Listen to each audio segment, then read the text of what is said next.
Hello everyone! For today's vlog, gagala naman tayo. At andito nga pala kami ngayon sa Metro. Kasama ko si Rhea na naman, si Toxic, at si Mama Au. Habang nasa biyahe pa lang kami, iniisip pa namin kung saan kami pupunta. Tingin mo hindi sila magkaintindi. At dito kami napadpad sa Lusail Marina, dito sa Almaha.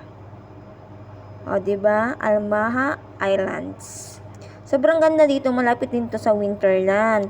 Puro kami lakad, guys. Sobrang nakakapagod. Gala pa more. Tapos dito sa part na to, papicturan, tama si Rhea. Camera girl at alalay ni Toxic. Siya yung may dala ng mga jacket, siya pa yung taga-picture.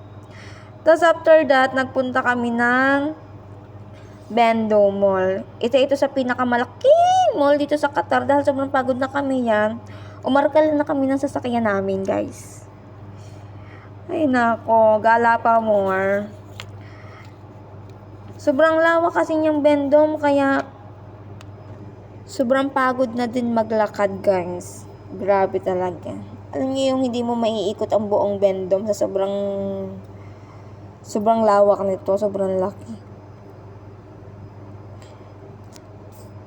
Sa dami naming nalakad, sa dami naming napuntahan, gala pa more.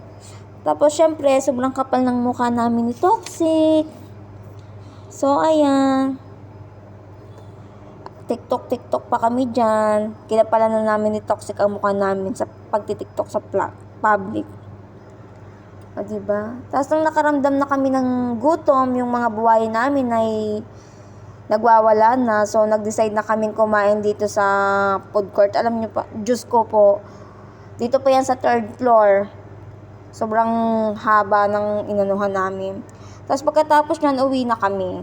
Tapos yan yung mga ilang photos namin sa gala namin today's video. So, yun guys. Thanks sa panonood. Bye! Mwah!